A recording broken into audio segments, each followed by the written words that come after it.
Well, good morning. It is Tuesday morning, so that means it is time for Tuesday Tips.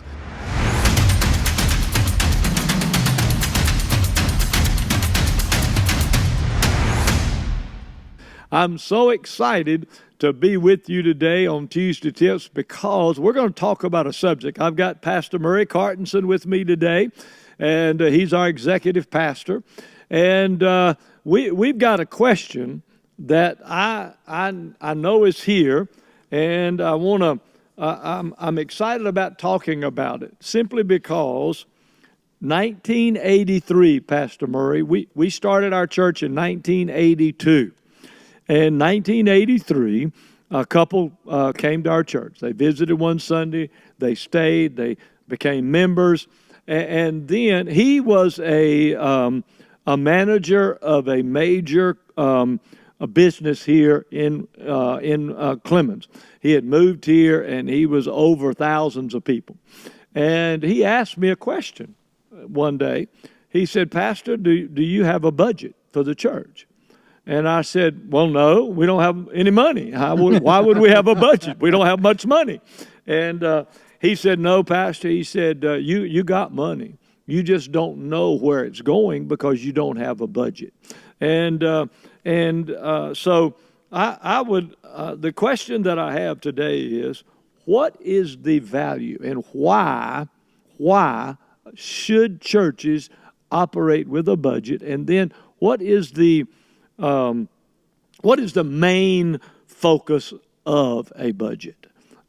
Because I deal with churches, I deal with pastors all over, and they don't have budgets. Yes, and that's one right. of the things that I went to the beach with this couple, and we had 13 column spreadsheets. Tell you how long ago that was. And we went there and we went over everything, and we set up a budget for our church. I was amazed at how much that assisted us and how much that helped us. And so, Pastor Murray, you are over our budget. You set it up every year. You watch over it. You make sure that we operate properly according to it. So what are some key points, key factors? So just share whatever it is you have on your heart about budgeting. Okay, well, I guess to begin with, my experience has been when it comes to what I internally would call an operating plan. An operating plan means that we're not only going to be controlling expenses, but we're also going to be looking at our anticipated income. So there has to be there has to be a history there of some anticipated income. And so what we typically do in just developing this operating plan is that we go back and we see what was our income, what was the church's income, and we, of course, are going to eliminate anything that was be a huge offering or something that was be not, maybe normal. And we build this operating plan accordingly. And what as I have in this position, as I have gone to attempt to help some churches, I've found that there's two things that I have found, two common denominators when it comes to a budget. First of all, just the mere word budget is almost like a four-letter word. It is. You know what? You're exactly right. Fear. I can see fear grip pastors when I ask that question or we talk about it. I can. Right. And money. We just don't want to talk about money. Don't want to talk about budgeting. This is going to be something that is typically outside the purview of an anointed senior pastor. Right. And so that's where having somebody to come alongside to say, okay, we're going to work out the details of this, because you should not have to be burdened with this. Right. But I have found two things that I have found would be common denominators to resisting moving in the direction of agreeing that I do need to have an operating plan for my church. And I'll talk about the benefits that come from having an operating plan. But before I do that, I want to just mention these two common denominators. Please. Okay, the first one is pride. Wow. It's pride. I know everything. I'm the senior pastor. I know everything. I don't need counsel.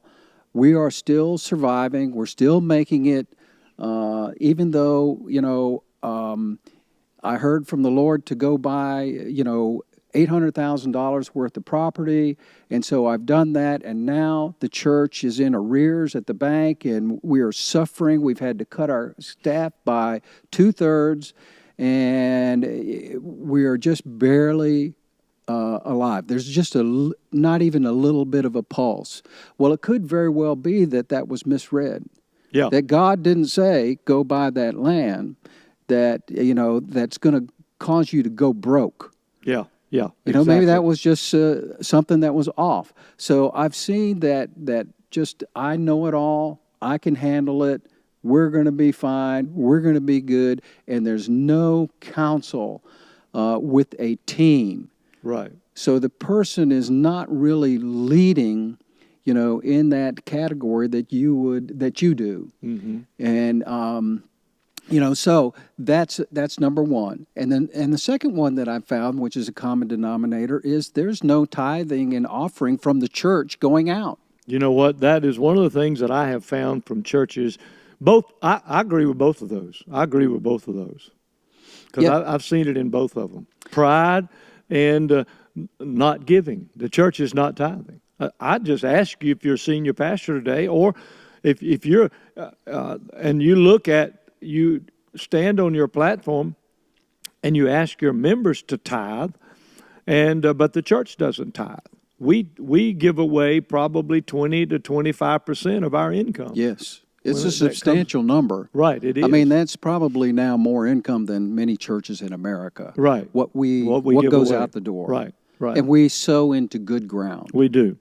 And that's why we're so blessed. That is why we're blessed, because that's a promise of the Lord. Right. And so we are sowing. He opens up the windows of heaven. Right. And pours out a blessing on Agape Faith Church. And he rebukes the enemy. So, all of that promise, we have experienced that. Right. So when you experience that pride and you experience that not giving, what is one of the first things that you share with them? I know you share with them about how to start a budget. Yes. How to start a budget. Yeah. Well, first of all, you've just got to pretty much sell them on the benefit. Yeah. You got to sell them on the benefit. So what we are able to do is we are able to show the benefit of what we have experienced here at Agape Faith Church as we are good stewards of the Lord's money. Everything that comes in is God's money. Yeah. And so we're going to be very good stewards on how it is used. And the first thing that we want to do is we automatically set aside 10%. 10%. That's the minimum that is going to get set aside. That's put in the budget. It's put in the budget. It's subtracted from the end. So if we have a Sunday morning and we have $10,000 come in, immediately $1,000 comes out of that, and now we only have $9,000 to work with.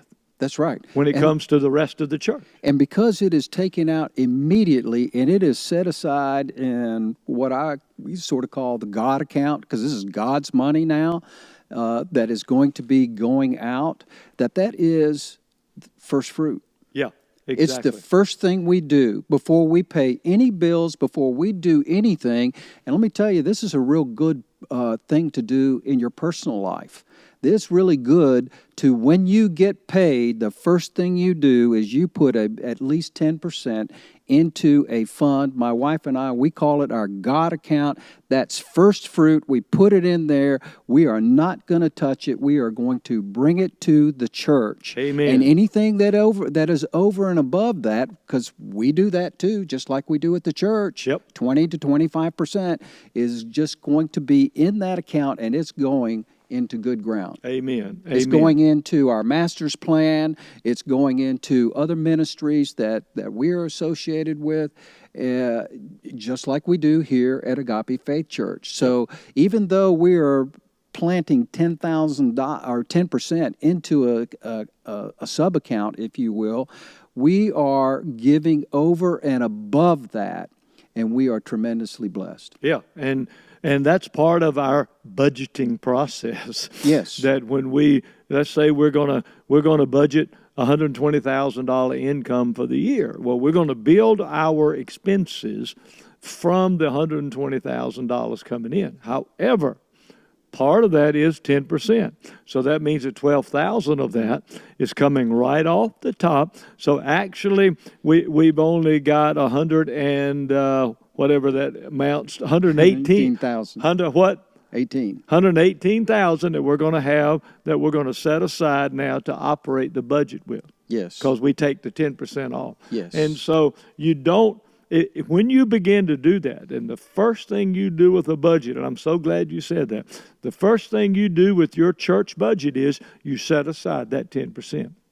And I promise you, because I've had pastors tell me, well, we can't tithe. Yes, I've heard that too. We can't tithe. Well, yes, you can tithe. And the reason you don't have the income coming in that you need is you're not a tithing church. That's right. And you're not setting it aside. And so, but I promise you this, we are living proof that if you will make the decision that you are going to be a tithing and offering giving church, God will honor it, and God will bring the finances in that you need in order to run the rest of the ministry. Absolutely. Absolutely. He will do that. That is His promise. Tithing and offering giving is an act of faith. Yes, it is. And I heard someone say... And He is so pleased with faith. Amen. Yes, He is. And I had a pastor tell me one time, well, I don't want to operate by budget. I want to operate by vision. I don't want to operate by budget. I want to operate by vision. Well, there is a big difference in operating by budget and operating by vision. I'd like to talk about that in our next session. Absolutely. Okay? Absolutely. Because, and I can share a testimony about that. Awesome. And I want to share with that because you it's not either or. And don't you miss next Tuesday, because we're going to talk about the operating by budget versus operating by vision. And that's a vitally important aspect of you leading properly, and you don't want to miss next Tuesday morning. So, hey, listen, do not forget October 12th, 13, and 14, Lead 23. We're going to have breakout sessions. We're going to have Thursday night, Friday morning, Friday night, Saturday morning. It's going to be an awesome time. The theme is the value of leadership. Bishop Silas Johnson will be here. John Grunwald from Rhema will be here. There'll be many other breakout session leaders that'll be here. And I'm going to tell you, when you take hold of the understanding of the value of being the leader and the value of leadership in your congregation and in your church, it'll take you to another level. So don't miss. You need to register. Go to jbwhitfield.com and register for Lead 23. Hey, listen, we love you. God bless you. And Pastor Murray and I will see you next Tuesday. Thank you for joining us on Tuesday Tips. We invite you to like, follow, share, subscribe, and turn on notifications so you never miss an episode. To find out more information about JB Whitfield Ministries, visit us at jbwhitfield.com.